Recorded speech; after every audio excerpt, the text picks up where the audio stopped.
Okay, hello everyone. Thank you so much for joining us for what promises to be a really interesting, insightful conversation on our panel today. So first of all, I'm Andy. I'm Communications Manager at Wild Welfare.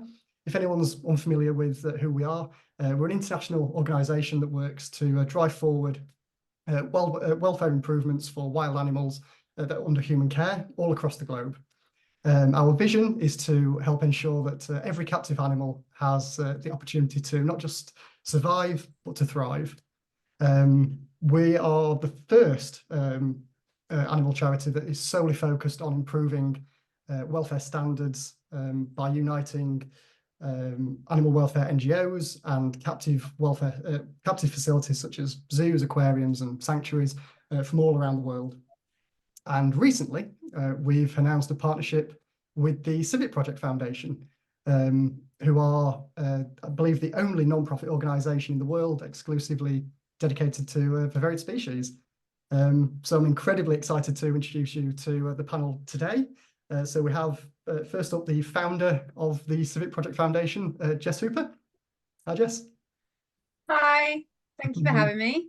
No problem. Thank you for joining us. We've also got a senior aquatic ecologist and documentary filmmaker, which is quite a thing for the CV. That's Jack Wootton. Hi there. Yeah, thanks for hosting. No trouble, Jack. And of course, Wild Welfare's field manager, Sarah Bonser-Blake. Hi, Sarah. Hello. Thank you so much for joining us, guys. It's going to be a really fascinating conversation, I'm sure. So to get things started, I'd like to first of all turn over to Jes, if that's okay, to tell us a little bit about the Civet Project and so what the inspiration was behind starting the organisation.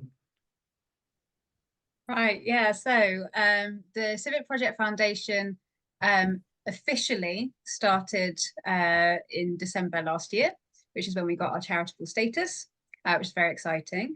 But before that, we were just the Civet Project, and it was established in 2019, which is when I started my PhD research in civet-human interactions. So I'm an anthropologist, and so I was really interested in the ways that humans were engaging with civets, and that also incorporated, unfortunately, the exploitation of civets, which is the focus of the film.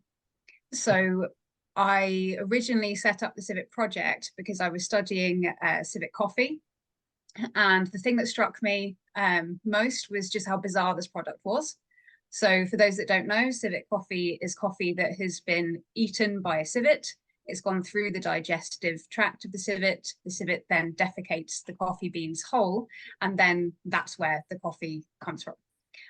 So it's a fecally derived product. It's very bizarre, and it's acclaimed as being the most expensive coffee in the world. And so the more research I was doing into this, the more I was uncovering that actually civet coffee isn't that rare. It isn't unique. And so I wanted to understand what people's perceptions of this product were, and yeah, try to get the message for civets out there. And one of the big things in academia is that you can publish lots of papers, but it's usually only other anthropologists or biological scientists or other people in the field that are reading your research. Whereas to have the most impact for civets, I needed to reach the consumers and the travelers. So I set up the Civet Project just as a website to try and get my research out there to a wider audience. And over the years, it's kind of developed legs and a life of its own. And now we are our own, charitable organisation. Wow, so it sounds like a big journey, but in quite a relatively short amount of time for you. Yeah, it's been quick. There's been a lot of learning involved, that's for sure. Absolutely. So the thinking of the challenges that that wild civets face specifically, that obviously you explore in sort of the documentary that we'll talk about in a little while. What would you say if you had to sum up those challenges that they face, specifically around the coffee industry in Southeast Asia? So the threats that civet face in relation to civet coffee, there's a number of different issues with it. But if we start in the wild, the way that you catch civets is predominantly through indiscriminate snaring, which is at epidemic levels throughout Southeast Asia. It's causing a biodiversity crisis, and the indiscriminate nature of the snares and the fact that it's just a loop of wire that the animal walks through and then it tightens. And so the injuries that these animals receive are absolutely horrendous. And some of them are trapped for days and days and days, starving, stressed, not able to free themselves. So we have Civet Coffee being a driver of the snaring crisis, which obviously impacts lots of different species. But then once the animals are transported, usually in very horrific conditions, once they end up in a Civet Coffee plantation, whether that's an open tour to visitors or whether it's behind closed doors, the facilities are really, really inadequate to meet the species' very basic needs. So we see lots of physical injuries, lots of psychological trauma. And unfortunately, for most of those animals, once they're there too long, the suffering becomes too great. They either die prematurely, or if they are lucky enough to be rescued, then rehabilitation is kind of the best they're going to get, is to stay in a zoo environment, because they're no longer going to be able to survive in the wild. So there's a whole string of welfare concerns, both for wild civets and once they've come into captivity. It would seem to me that it's pretty much very little known about civets, both as a species and then everything you've just mentioned about the troubles they're facing both in the wild and now in captivity. Why do we think that is that civets are such this so little known in the public domain about them as a species? Yeah, it's really interesting, because when you talk to people, or when I say like what I do as a job, people are like, civets, and they don't know what I mean. But as soon as I say, yeah, the ones that create the coffee that's pooped out, and everyone goes, oh yeah. And so everyone knows civets by the product that they create. And so they're known by their exploitation, but they're not actually that known as a species that has intrinsic value. And I think part of the reason for that is because they have a really expansive range. So they're found throughout Southeast Asia. They're also really, really good at adapting to anthropogenic activity. So, they can walk along power lines. They can, nest in people's rooftops. So people see them a lot, and they see them a lot more than they used to, because we're encroaching into their habitat. And so there is a very strong narrative, I guess, that they're really common. And they aren't listed on the IUCN Red List as threatened by extinction, even though there is recognition within their classification that their populations are declining. And they're declining because of anthropogenic impact and because of the trade in civets for coffee, for meat, for pets. So it's kind of a combination. It's this kind of grey area where we know that their populations are doing less well than they were, but there's still this misconception that they're absolutely everywhere. Just want Sarah, if Wild Welfare have any history of working with civets or binturong sole in the past? Yes, we have, actually, in the past and currently too. So we have done some welfare audits upon invitation from wildlife sanctuaries that look after rescued civets. Quite a few of them are rescued from that snare situation that Jes mentioned. And as well as that, we have also done some more practical work. So we've helped develop enrichment opportunities, behavioural opportunities, and environmental improvements for civets in captive situations. So, for example, zoos in both Vietnam and Malaysia we've worked in. And we've worked in one facility to really improve the housing in which they live. As Jes said, civets are very secretive, they're very nocturnal, and they like to hide away from people. So we've given them opportunities to do that. And also they're really motivated to go out and find food every day, to forage for food. So in some places, we've also given them more opportunities to do that as well. That sounds great. When did Jes, probably a question for you, Jes, when did you first become aware of wild welfare and the work that we do? Oh, that was back in, I think, 2013, 2014. So yeah, I've been aware of wild welfare for a very long time.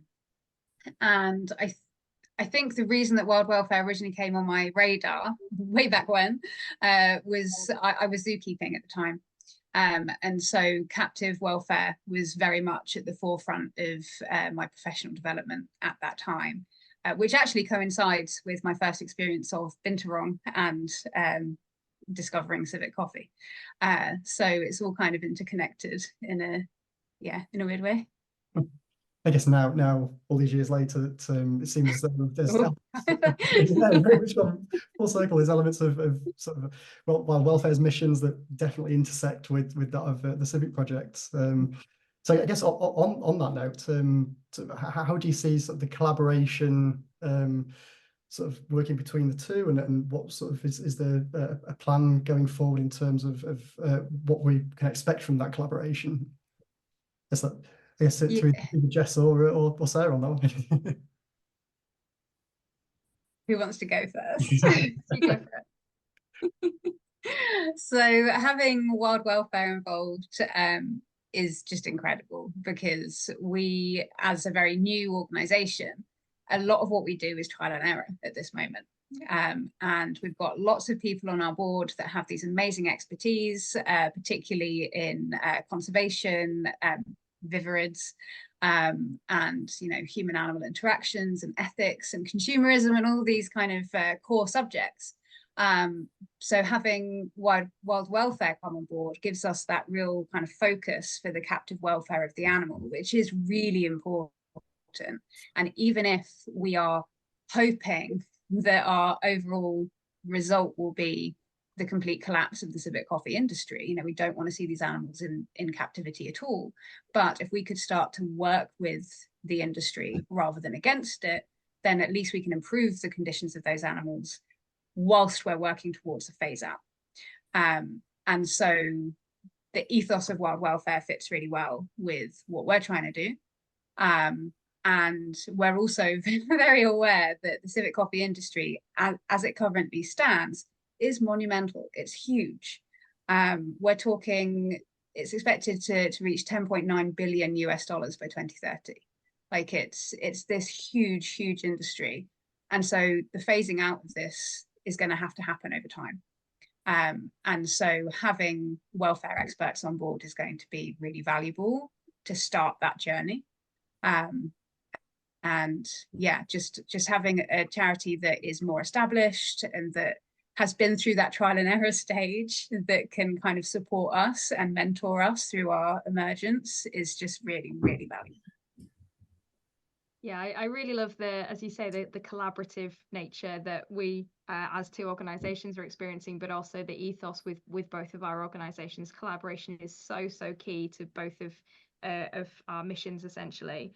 So it's so exciting. But yeah, being able to give you guys a bit of technical advice, and then maybe down the line we can work on welfare auditing skills specifically for civets. That would just be absolutely amazing, and continuing to help guide and develop a charity has been a really fantastic experience for us. But we're actually only 12 years old ourselves, so we're still learning, but it's great to have all those fresh lessons in our heads to be able to give over to you guys as well. So yeah, it's been a very rewarding experience. But yeah, ultimately we're both working towards these better welfare standards for civets, and how we can help improve their lives to hopefully, as you say, eradicate this practice, but also ensure that the civets and the people working with these civets, they can still find ways to thrive without this exploitation. Yeah, absolutely.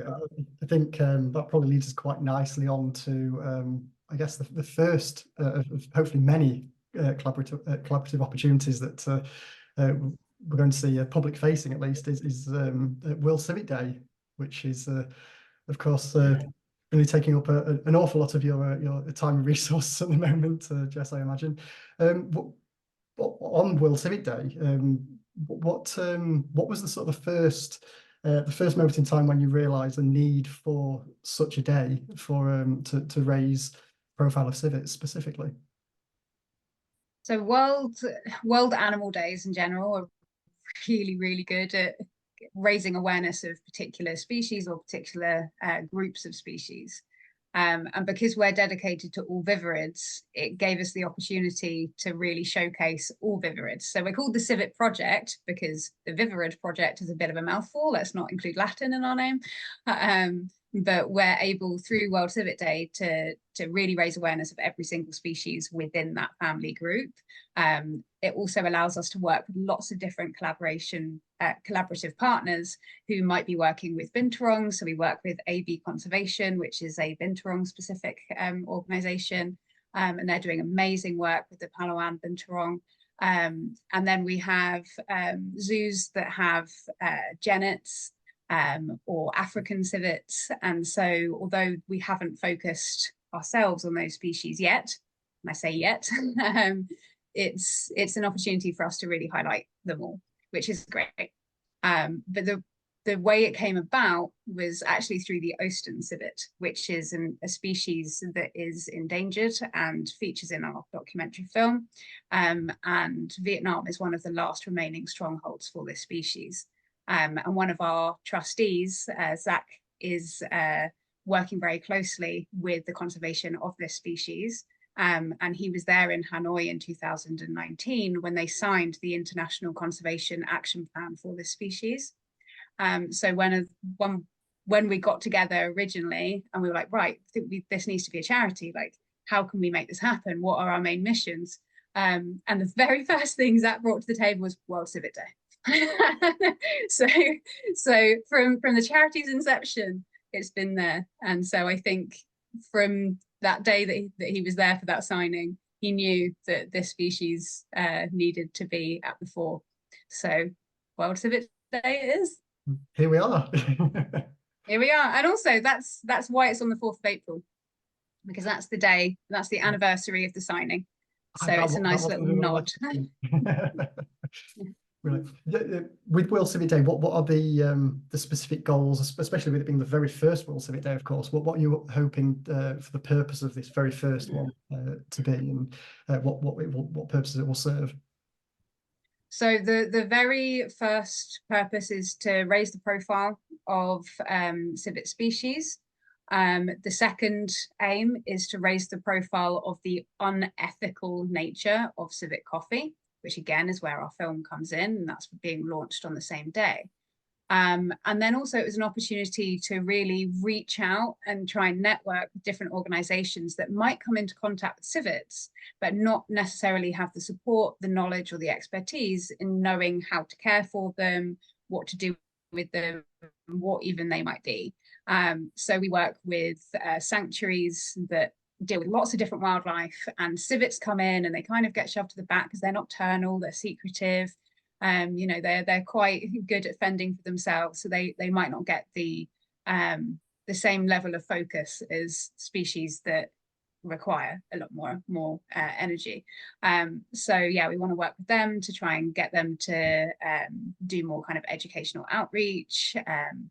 Yeah, and it's just essentially a holistic way of raising interest in this species, but also an opportunity for us to understand the global picture and how is this species being interacted with NGOs and in zoos and in sanctuaries, and where can we fit to help all of those different stakeholders so that we can help civets. That sounds good. What input is Wild Welfare having on World Civet Day, Sarah? I'm guessing obviously there's going to be a bit of collaboration going on there. Oh yes, we've got lots of plans for celebrating World Civet Day. So obviously we'll be sharing the documentary as soon as we can. But we've already collaborated on a couple of blogs, I believe, Jess. So those you can read right now, and they're really fascinating. I certainly learned a few things from them. And then, yeah, sharing lots of facts about civets. We do also have a petition that you guys are sharing that we are going to hopefully get some more support for. And lots of infographics to not only introduce people to civets, but the things that they're experiencing, the welfare issues that they're experiencing very sadly in this coffee situation. And I'm very hopeful that through this collaboration, we can really get people understanding what it is that they might be supporting without realizing it. So really kind of questioning your travel choices and making sure that you're making the right ones. We as Wild Welfare, we are dipping our toe, as it were, into the the travel tourism industry to make sure that we can address animal welfare issues, and this is just one of them that we've certainly seen in our work and we're looking forward to addressing. That sounds great. I think the obviously that leads us quite nicely on to talking about the documentary. And in that case, since obviously it will be released on World Civet Day. So regarding the documentary, what where did the inspiration for that first come from, and why sort of film documentary as the medium? Why did you feel as though that was the way to sort of tell this story? I'm guessing that's maybe one for you, Jes. Okay, so I think it's probably easiest if I hand this off to Jack, because I certainly came at it from the research side of things. And like I said, I had the Civet Project as a website at that point. And so I was sharing a few things online. But yeah, it was before the charity was actually fully established. But it being a documentary is all Jack. I'll jump on in. Yeah, so it came about, giving credit back to Jes. Really, it was a post that was created well over a year ago now, and it was a project that Jes was working on, looking at how exclusive and how unique Civet Coffee really is. And it was looking at it through the lens of creating a coffee that passed through the digestive tract of a human, and looking at the analysis between these to see if there really was a difference, if there was anything unique that was found that the Civet had to provide, which created this wonderful different product. And essentially the research said there wasn't, there's no difference at all.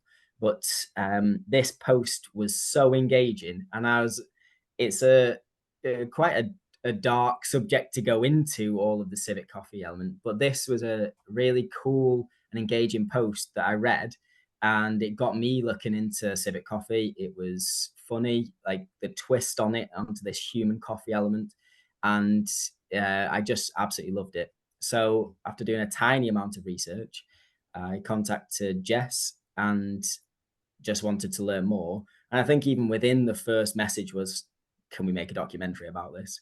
Because it's the very little amount that I had read and delved into was so engaging. And there was also quite sporadic bits of information that there was definitely parts that needed to be pulled together, like the puzzle needed to be completed so that people could easily find this information about this trade and about civets in general. So I thought, as I'm a documentary maker, I thought it's a brilliant medium to splice this project and this topic into that format, so that it could be portrayed in a really engaging manner, something that is quite easily digestible and that, you know, is very, very accessible. So from the start, it was all about sharing this, sharing the work of the Civet project, and also generally raising awareness about this industry and civets. So they're brought to the forefront in a way that is nice and engaging. And that's where we started with. And yeah, it's been quite a journey getting to the end, but it's turned into something really special, really great. And yeah, we're excited to get this documentary out now. Well, that probably leads us quite nicely again into actually showing the very first clips from the documentary, if that's okay.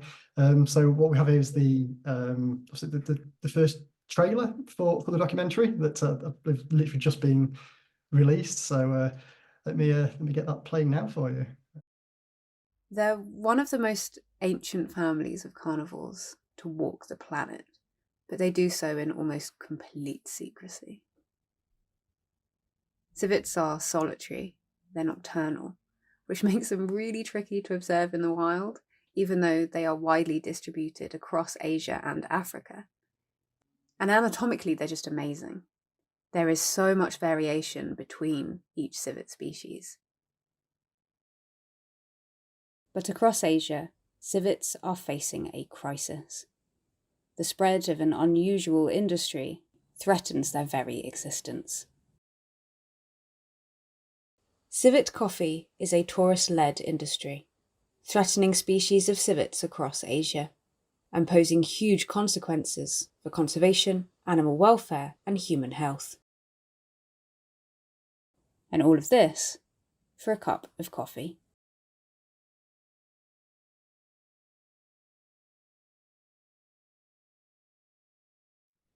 Oh, Looks absolutely amazing, guys. Well done. It looks incredible. It's I genuinely cannot wait to watch the whole piece. It's going to be really fascinating. So my first question again is probably for Jack. Is right back at the beginning of where you started planning the documentary and presuming you have realizing that you needed to go out into the field. I believe you went out to Vietnam to do filming in Vietnam. How did you plan for that shoot, and what challenges did you face in terms of planning that, but both, I guess, ethically and physically? So yeah, I mean, the planning process started quite a long time ago, you know, talking over a year now. And that was the largest chunk of time. Actually filming and being in the field took 2 weeks. And I don't really remember much. It was a massive blur, and just really was a lot to pack in each day. We did a lot of traveling. We covered a lot geographically, as well as content wise. And we had some on the build up to, I guess, our trip out to Vietnam. We had a number of interviews with wonderful individuals in the conservation and welfare sector, and these were great because they set some of the foundations of what we wanted to do, where we were going with it. Also, we were aware that it was probably going to be quite a fluid environment, so we would have to change the general plan or scope of the documentary as we got footage or as we went through this process.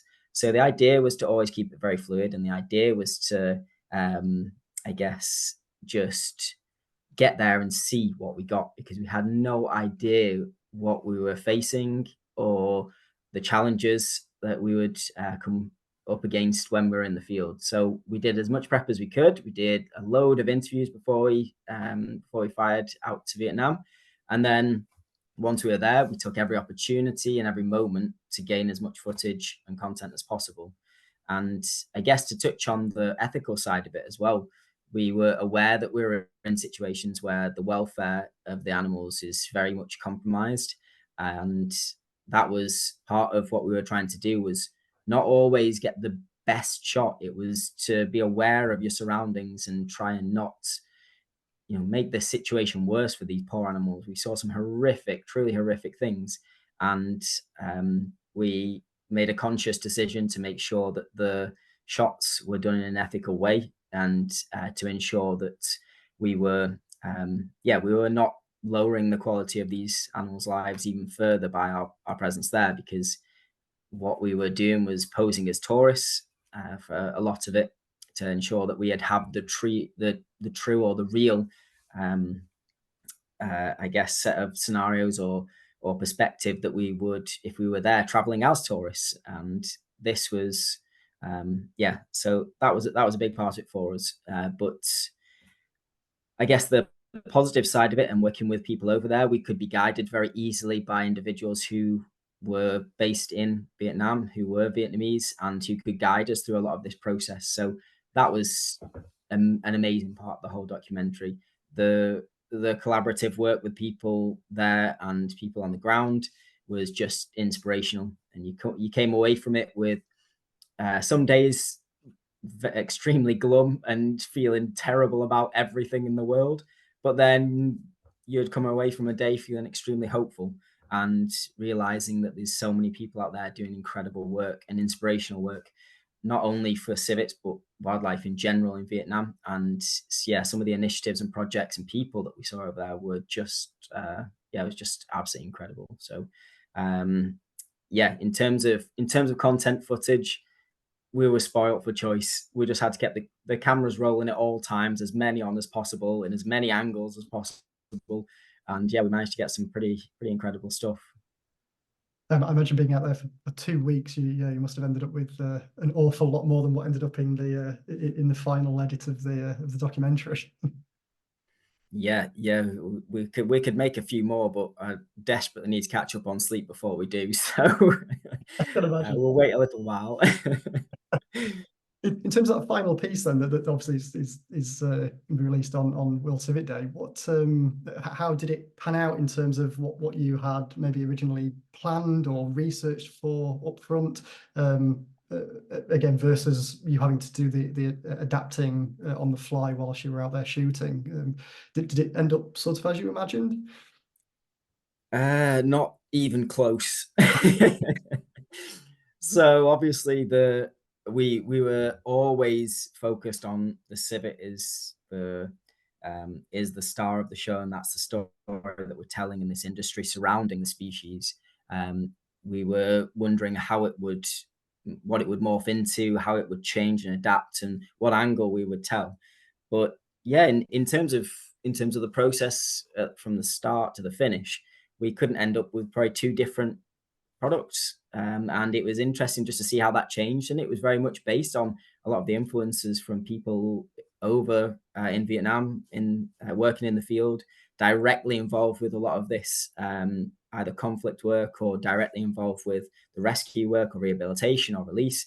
So I think once we had started to get towards the end of our trip, we had a much more polished finish to this idea. And I mean, throughout the whole post-production, like the editing phase, we were still changing and adapting bits because we thought that there would be better ways to tell this story. So it definitely made it easier in some aspects because we had this plasticity as we were working through the project, but it also made it extremely difficult because you never knew what the end product was. But that in itself, I think, is really fun. Once you're going through that step-by-step process, it starts to come together slowly, and you're really excited about the end product once you start seeing that it's getting close.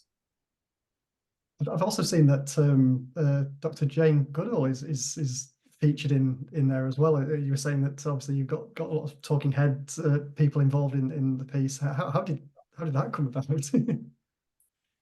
Yeah, that was a whole whirlwind. Yeah, to interview Jane Goodall, not only would is just a personal milestone in my life that I was just absolutely exceptional. But extremely daunting as well. So yeah, we had a small window of time because time is extremely precious, and yeah, Jane Goodall is not someone to be around for more than a couple of days in one place. So we had a very short amount of time to get exactly what we needed, and it was all based off some previous work I did. I'm not even sure, possibly a decade ago, when I was a student, and I was just chucking myself into any volunteering opportunities. And I was working on I really wasn't working on this documentary project. Someone else had created this wonderful documentary, and all they wanted to do was know what fish were true to the story they were telling. And it was pretty much just telling marine fish from freshwater fish. And because I'm a fish guy, like, that was my job. I just had to tell one fish from another and tell them what species they were. And I was working on this great project and had loads of fun. And then I was put in touch with, because this project had interviews with Jane Goodall as well, and I was put into an email chain with all these individuals talking back and to, and I got introduced. And then we just thought, well, if there's the possibility that this person could still remember my tiny contribution to this documentary years ago, then I'm going to try and call in this favor. And yeah, they ended up getting us in touch with Jane Goodall, and we got this amazing, incredible interview over probably 45 minutes of the most stressful 45 minutes of my life. But it was 45 minutes, and we got just such a wonderful interview. And it was so nice and so organic and so natural, because Jane Goodall is obviously a powerhouse within the conservation world who really knows her stuff. So there was very little prep needed on her side, and it was just absolutely seamless. That was quite a stressful day though. Did she have any background in terms of the Civet Project Foundation at all, or was she pretty much coming into this not really knowing your guys' backgrounds at all? I guess she was aware of the Civet Coffee crisis and the issues surrounding civets, and there was talk at the end of the interview of them then including civets within the Jane Goodall Institute's curriculum around the world. So even I think before we had made the documentary, we said we can just give up now, actually, because that's great, that's wonderful. That if that's the only thing that comes from this, what a brilliant opportunity. And that was a wonderful step. And Jane Goodall was very much aware of the situation, and I think that was why it was such a good interview, because she had this previous knowledge before and was very much aware of the exploitation, not only of civets, but of animals across tourism. And there was really insightful elements to that, which were broadening out our view of the impact of tourism on wild animals, and these different, I guess, broad range of activities or trades which influence different species in different ways, but it comes down to one common element, which is it's tourist driven. At what point in this whole process did wild welfare become involved? Oh, well, that was an email that came to our inbox, I believe, and it was Jes and the team. They were asking for a little bit of help putting everybody in touch with each other, essentially. So obviously we work out in Asia an awful lot. We've got a lot of contacts out there in a lot of different organizations, people that work on the ground, people that are working more kind of satellite with civets, and we wanted to put everybody in touch to make sure that everyone was represented, and to make sure that everyone's story was able to get told. We were in communication with Jes and the team for a few weeks, talking through potential contacts who we could share, and it went from there, really. Fantastic. And then here we are today, obviously with the documentary literally ready to go. It sounds like it's being a pretty whirlwind of an adventure, a bit of a roller coaster to get to where we are now. But I guess during that whole process from start to finish, is there anything in particular that surprised you or subverted your expectations of anything that really caught you off guard along the process?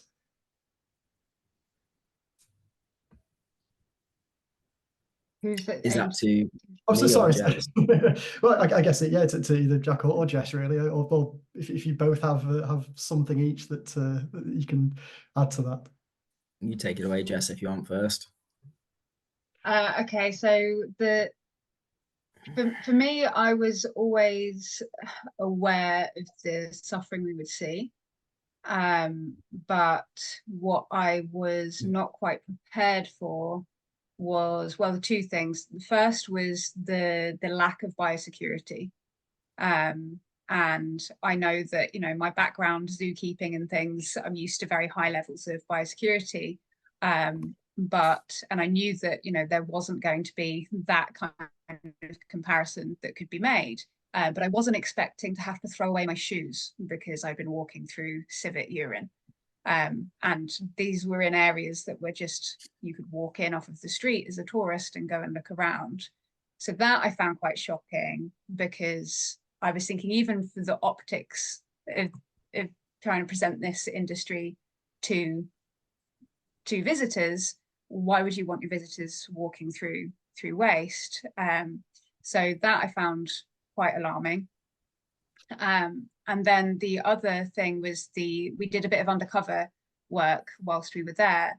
And so, as you'll see in the film, we posed as coffee traders to try and understand what the difference is between civets being shown to tourists and civets that are being farmed for civet coffee in much larger facilities that are in much worse conditions that aren't on show to the tourists. And so we were kind of just trying our luck to see, could we get this information?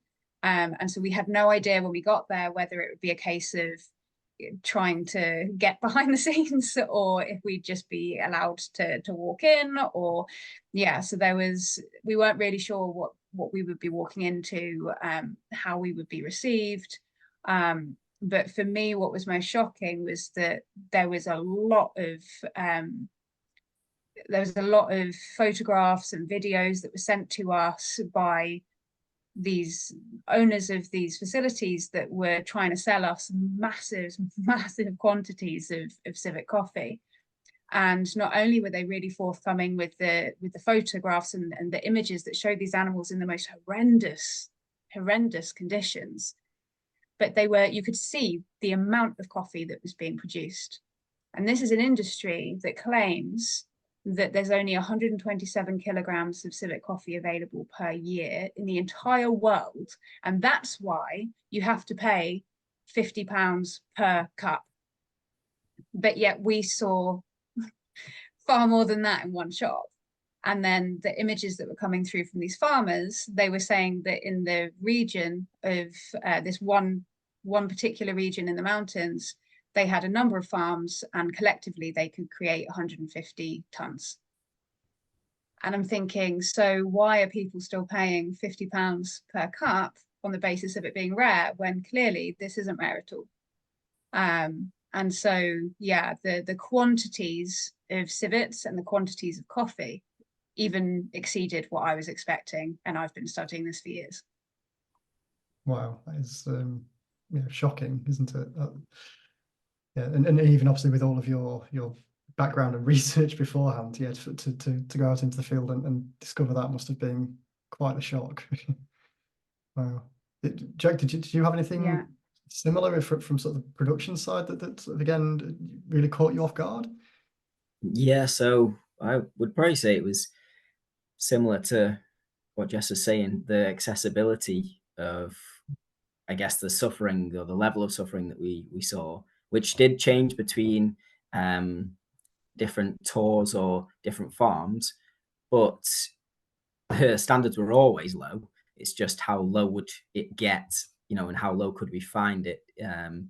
But all were so accessible. I remember us being at one facility, and I was so sure that we were behind the scenes that I just said, don't turn off any camera, turn everything on, run for as long as we can, because someone's going to come in here and drag us out in a minute.